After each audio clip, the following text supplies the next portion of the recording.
So just gonna get my one mix going really quick. Getting the water, so I have the total amount of water I'm trying to add here, and I'm subtracting what's on my scale.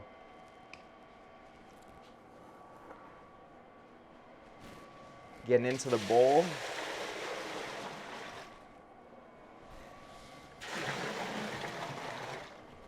So for me, I always fill up 3 buckets in the morning because for this particular mix, because I like having the reserve water. I use it for all kinds of things. It ends up on the table with me as like the water that I'll dip my hands in when I fold, the water that I don't use, that is. And if I fill up 3 buckets, my last one's never gonna be full. So instead of subtracting from the whole, now I know I need 7.5 liters of water, and so I have this empty tared bucket, and I'm just gonna get myself to that number to finish out the water in this mix. And in reality, you're probably going to be staring at numbers somewhere. You want to have your numbers written down somewhere, unless of course you do these mixes day in and day out, to the point that, I mean, actually just a month ago I didn't have these numbers memorized as much, because my return to production has been somewhat recent.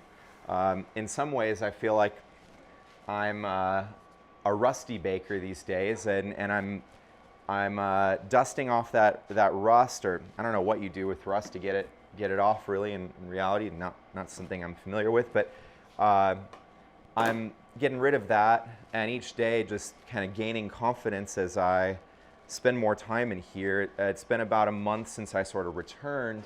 I just kind of got back in here after having spent the 6 months prior getting going on this forced move. So, you know, at the very beginning there was a ton to coordinate, and I also needed to free up a lot of mental energy. You know, when city officials show up at your house and say, you've got 4 months to move this production bakery into a commercial location, it's a lot more daunting than people realize. It's incredible how people, because so few people have to do this type of thing, unless you've actually done it, you have no idea how much is involved. What's interesting is I knew there was a lot involved, and when we first started, I threw out a number that I thought it was going to cost us, and it was $250,000. Everybody I talked to that was not like in the industry or in a related industry was absolutely shocked. I mean, some people were like angry at me for suggesting such a high number to move a bakery. Like they thought that I had some sort of a nefarious intent or something, which is interesting because we've blown past 250,000 a long time ago. I'm shocked at how much further we had to go to get this done. We're somewhere in the 400s in terms of getting this done. When it's a forced situation and you don't have the time, because we really wanted 2 more years, when you don't have that time to prepare and save and get yourself in a position, the mental load of that can be really overwhelming. So I had intentionally distanced myself from production at the time, because back to that beginning set of challenges, one thing that I learned in the beginning is when you're in here producing bread all day long, there isn't a whole lot of time, energy, or bandwidth for the type of coordination that you need for that. So the trauma that I had that resulted in us getting rid of our original homemade sheeter. Yeah, I mentioned that I was cleaning out my back shed about a year ago, and I was tossing items that frankly represented some trauma, because originally when we were working so hard in here in the beginning years, we didn't have time for the rest of our house. didn't have much time for family or friends or anything like that either. Our wedding ended up getting delayed by over a year. And so as we started picking up equipment in here, as we started earning, saving, and using all of our savings for making our life better, meaning like getting tools that saved our lives, like that dough sheeter, which changed my life, frankly. Because prior to that, we had a pasta roller, which I do still own, the pasta roller. And we'd set it up on the table, and it was terrible on its own. That's how I learned how to laminate. The problem was the rollers were off the table by a few inches. So if you tried to pass the croissant dough through, it was coming up on an angle, going through the rollers, and then dropping.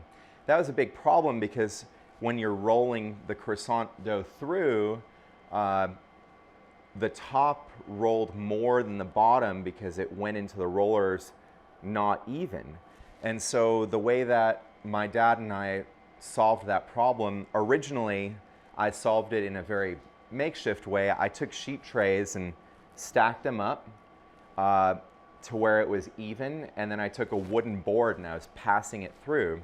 My dad helped me get to the next level when he visited and started building our extensions onto the bakery, because back then it was just this garage, dimly lit by one little fluorescent light in here that is awful to look at. It's like one of those fluorescent lights, they have a strobing effect, and when you look at them every day, it just drives you nuts. But he was starting to make this space feel more like a bakery. And one of the first things he did was take those sheet tray methods, and he built me a tabletop for either side of the pasta roller. We strapped it to the tables with just standard clamps, and then he built kind of guardrails for me for that wooden board. So the tabletop essentially mimicked this.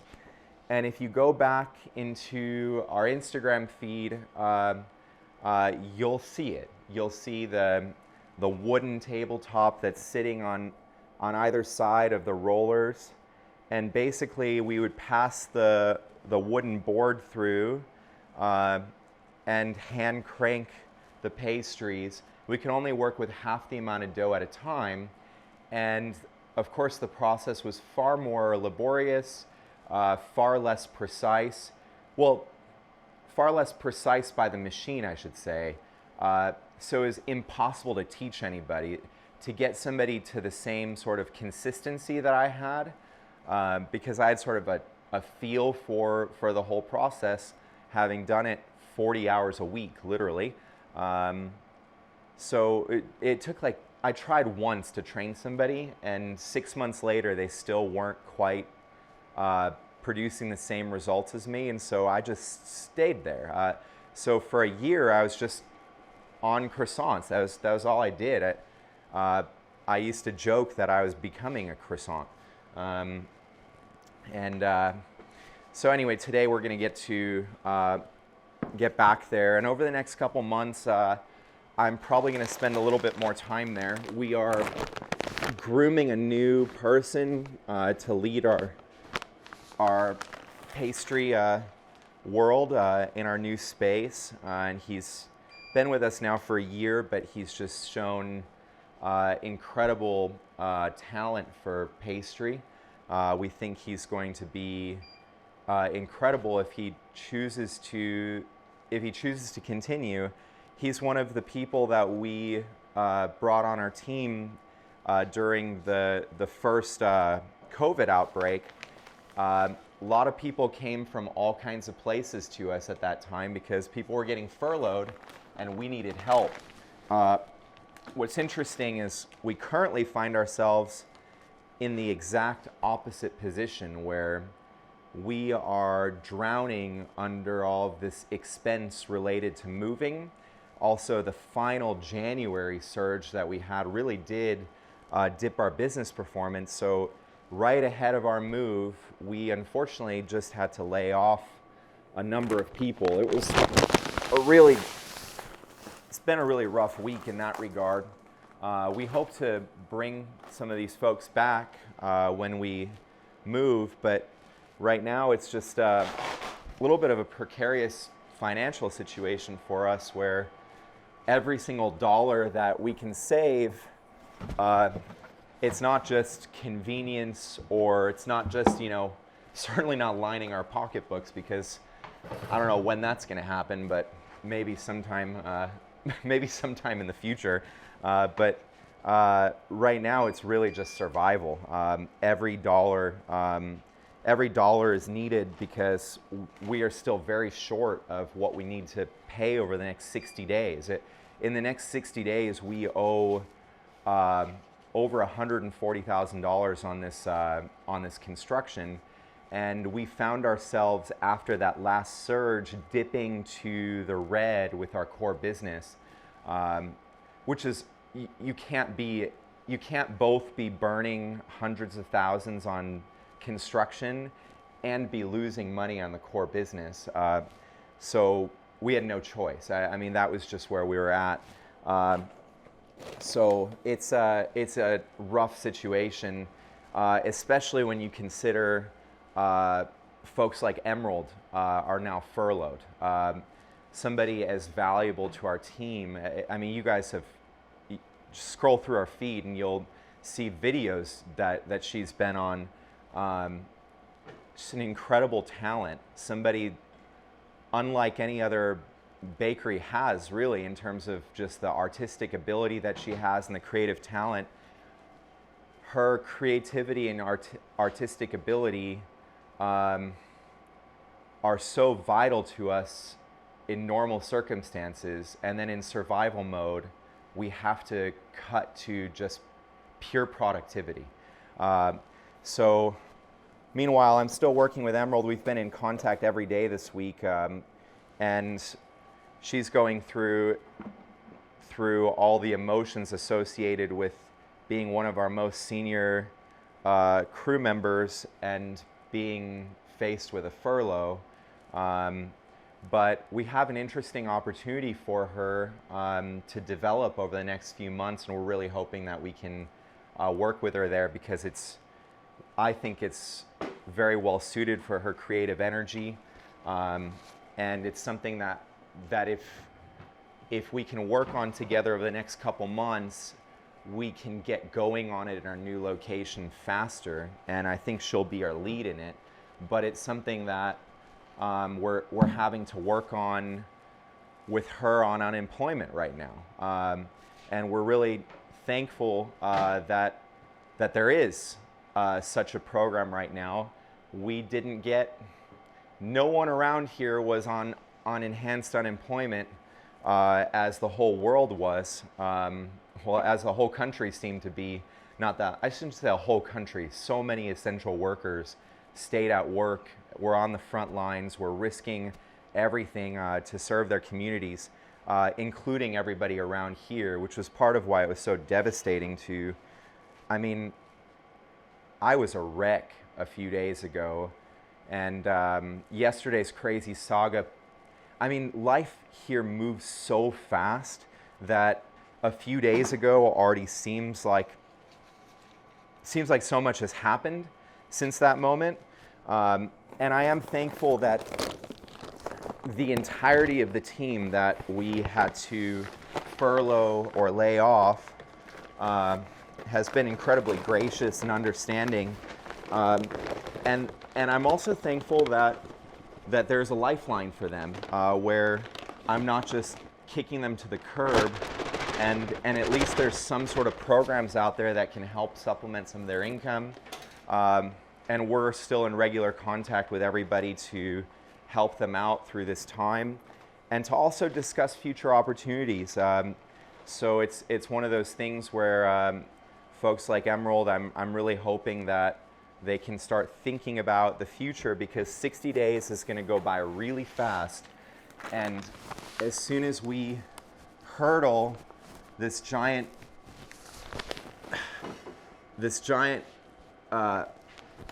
canyon that seems to be standing between us and our new world, my interest is really going to be to get some of my crew members back to get back to the type of situation that I just realized that I made a little bit of an error. My scale was not tared. I just noticed when I put this bag of flour. So it was under by the weight of this guy, which was the last object on it, and I thought it was tared. So you probably saw I took away flour. I'm gonna actually put that flour back now because it was actually meant to be there all along. So, sorry Hayden, I literally thought that you had put about a pound of flour extra, but that's not the case. You actually nailed it right at 50 pounds. So anyway, so that's the crazy situation right now where survival mode for us means Amanda and I are in the bakery now overtime every week. And then we have days like yesterday where I had mixes in the morning because we're down to a skeleton crew based on our current scenario. And so I've got to be in the bakery a lot, but also construction is entering its final stages. And with construction entering its final stages, the coordination of all the different people, you know, we have a general contractor that does a ton of that, but because we're building a very custom and specialized building, the general contractor is he's not in my brain. He has blueprints and he can work off those blueprints, but there are many details. And there's also other trades that I've brought in above and beyond his work.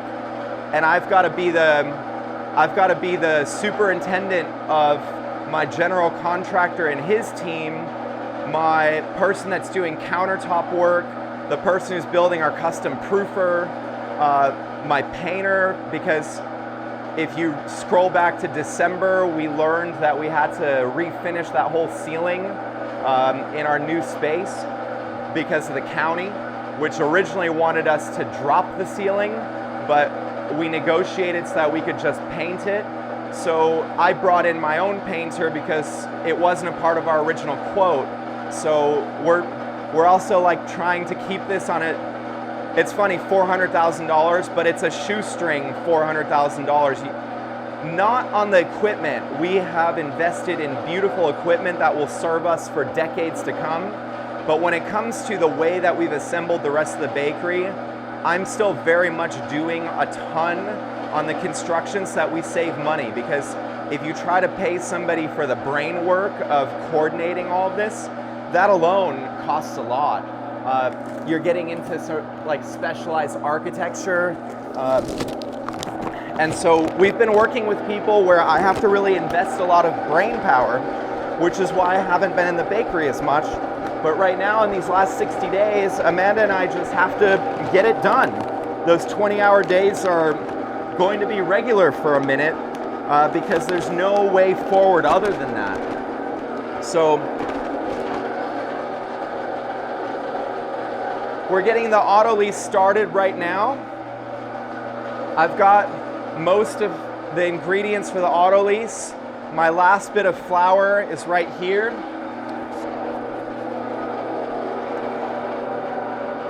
We push these mixers to their like overflow mode. I don't recommend it. It's not actually all that fun, but when you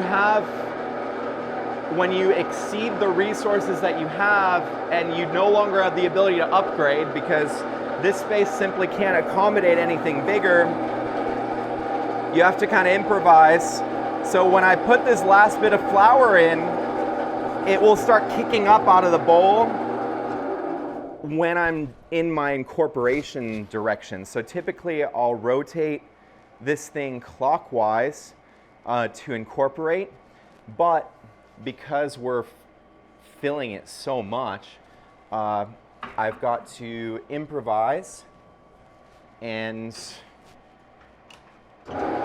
rotate it counterclockwise. Sorry, I got that backwards. Now I'm rotating clockwise. I normally spin counterclockwise. So I'm doing this because when you do this, it's less likely to kick up. It's just because of the way that the action works in this mixer. You have basically two options. You can basically hug the dough inward, so it's kind of making a ball shape. That's typically how I like to incorporate ingredients. It's faster. And then the other option is you are doing the opposite and basically pulling the dough away from the middle. That's how I like to develop dough, because it's really nice for stretching out that forming gluten and developing the gluten up front. So, but I'm going into my development rotation for this last bit of flour so it doesn't kick up. Once I see that I don't have a ton of flour dust, I can go back to my preferred incorporation direction. And once I no longer see any flour, like these little bits here, I'll stop the mixer, and that will be the start of our auto lease. Meanwhile, we're gonna get going on butter prep.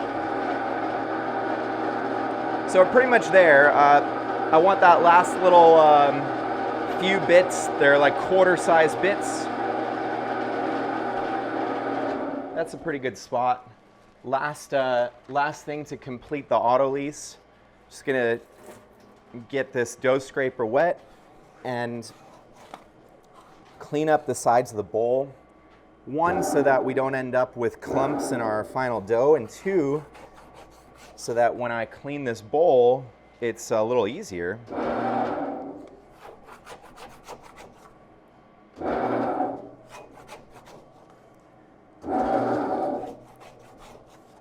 It's quite literally like a minute of maybe 30 seconds really of extra effort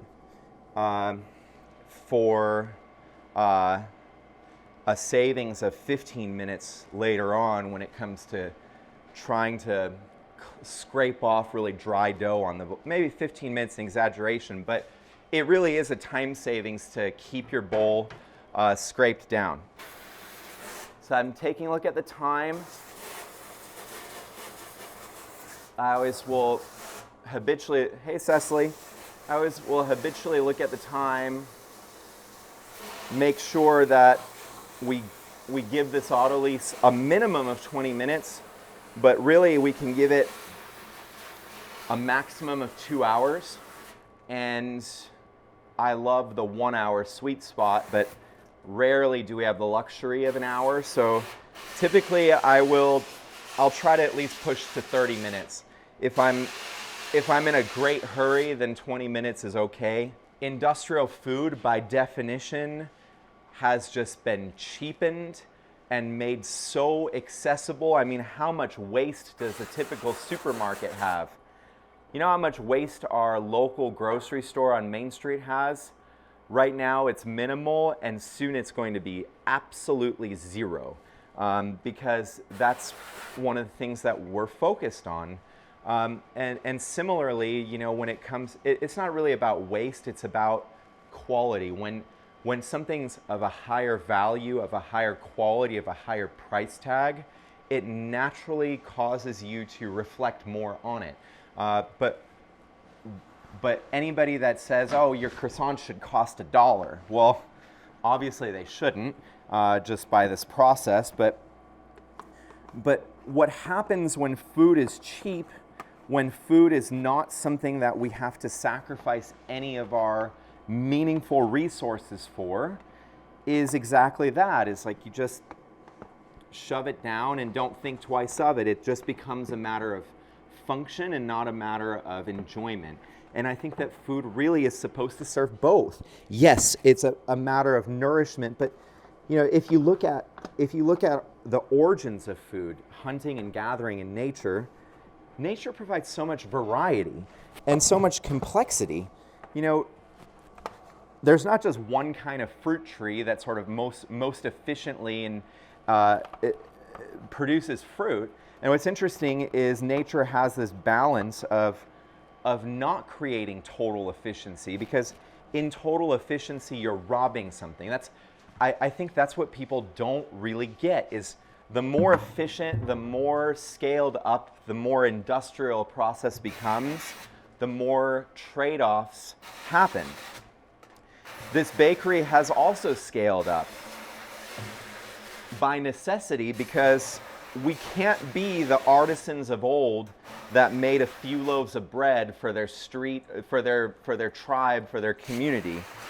We can't be the ancient Egyptian women that toiled over bread making all day just to make a couple loaves of bread for their families, for their husbands to go off to work, taking this very portable object. We have to make enough bread to sustain ourselves, and industrial priced food has brought the market down so much that that means making thousands and thousands of products to survive. And just at the scale that we're at, typically most bakeries would have made tons of compromises, starting with the most obvious one, using commercial yeast. Why in the world would you take 30 hours to make something when you can do it in 2? Well, it's because you study the actual core of bread. You study, where did bread come from?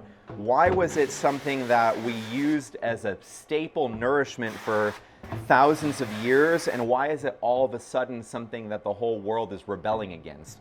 Doctors advise their patients not to eat bread because you can't find quality bread out there. I know it's a rant, but so I'm not going to go into it. You're watching the actual bread making process at the highest level. I shouldn't say at the highest level, because I am not the best baker in the world. I am simply a garage baker that's self-taught, that's been doing this for a few years. And you know, the best bakers in the world are probably much older than I am, have been doing this much longer than I am, and are not on YouTube. I just put the starter and the salt on top of the flour and the water, and I'm working to incorporate it. The moment I don't see the inconsistency of that, I'm going to change the direction of the mixer. Now I'm switching directions. We were in that kind of hugging mode where the ingredients are kind of hugging together. Beautiful for incorporation. So again, that like action is kind of hugging together. Now I'm doing the opposite, where the dough is actually stretching away from itself.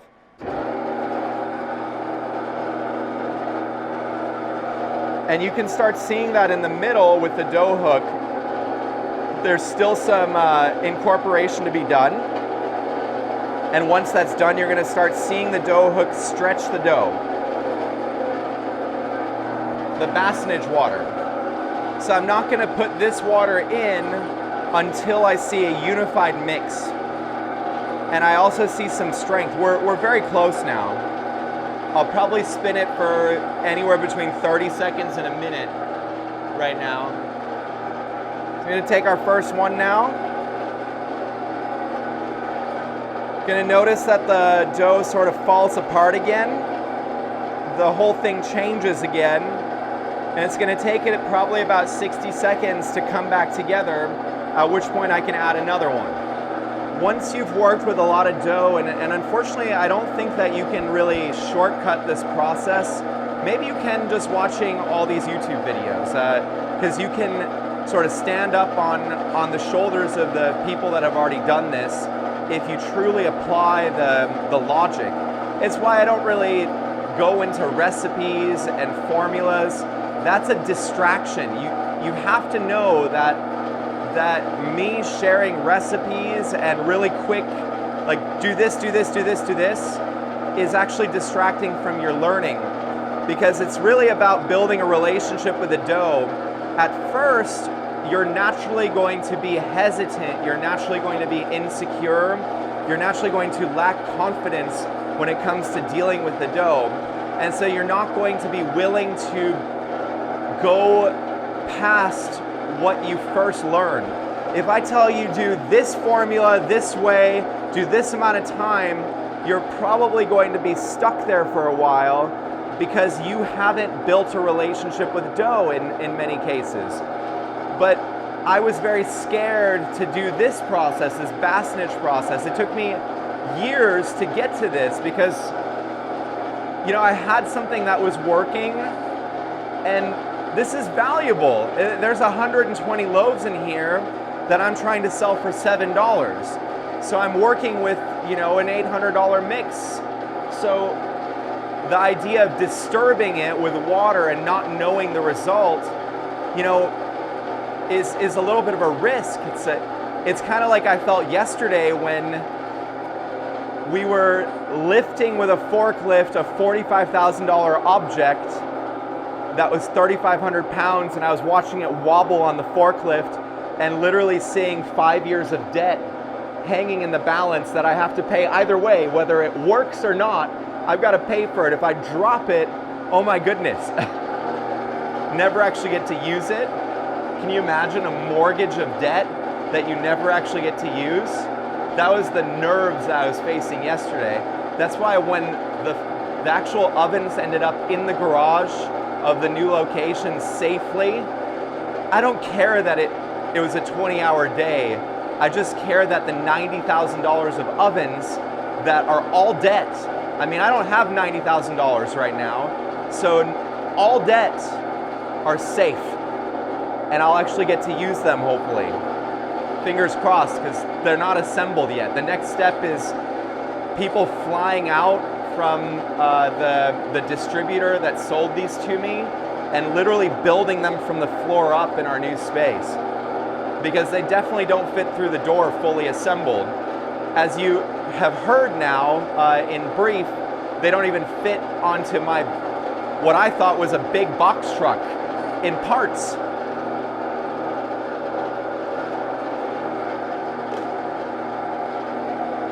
Round two.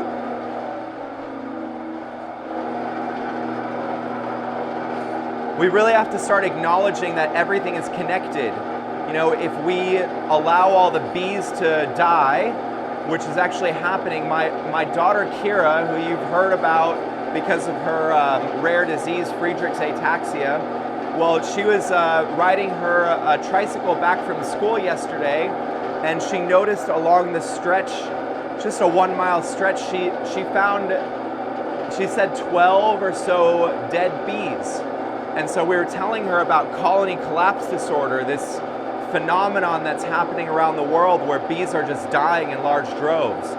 I personally think it's because we're shipping containers of bees all over the country to pollinate. So we're shipping them from California to Michigan to Florida, these same exact bees. I don't think anything about the biology of bees was designed for them to be shipped around like that into different habitats, into different ecosystems. We don't really understand what's causing colony collapse disorder yet, but that's at least my theory, my ignorant theory. I'm not a beekeeper, but I actually know some beekeepers, and we're actually, my first interview on our Main Street Harvest podcast that's still not airing yet was with our beekeepers. We're talking about this, so eventually I will post links to that once we actually get that all produced. But everything is connected. Our whole ecosystem is connected. Our whole food source is connected. If the bees die, then something else is going to die, which that's going to cause something else to die, and eventually that's going to catch up with us humans, you know. And the same thing goes with crops and fields and soil. So that's why I care about this stuff too, because we need a world that we can pass on to future generations. And I think it's sort of irrefutable that we're destroying the wilderness right now.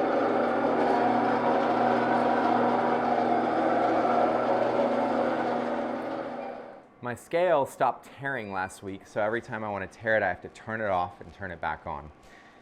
And you'd think that this was, well, just buy yourself a new scale. It's $400 for one of these scales, because it's a high capacity scale. So I probably will end up getting tired of the fact that I can't tear it and buy one. But, you know, like I said earlier, we just had to make layoffs. I'm gonna have to deal with the fact that I have to turn off the scale and turn it back on to tare it for a little while, and that's just fine. I have a crew member, he's kind of like my counterpart in the evenings. He's on the mixer, he's really pulling a lot of weight for the bakery in the evenings, and he's just going nuts with this whole tearing because he dances around this place, like literally jogs around this place to stay efficient, all on his own, really. I didn't put that in him. He brought that, and so I was in here talking with him the other day. You wouldn't believe how frustrated he was because he was losing a few seconds on this process, like literally shaking his head in frustration that this process is now taking him 3 seconds longer. Kind of funny. Gluten, I think, is the actual protein that binds this bread together and allows it to keep its form like that. Butter itself has a lot of protein as well that allows it to stretch nicely and allows it to also stay strong. So that's actually really interesting. We'll have to explore, because what if we could modify a vegan butter somehow and add protein to it? That was my immediate thought when she said that, was maybe that's a key. Of course, probably would be better if we found somebody who produced vegan butter that had an interest in applying it towards baking. I think that that's just somewhat of a new phenomenon. It's nice that we're in a position now as a society where we can make all these various food choices.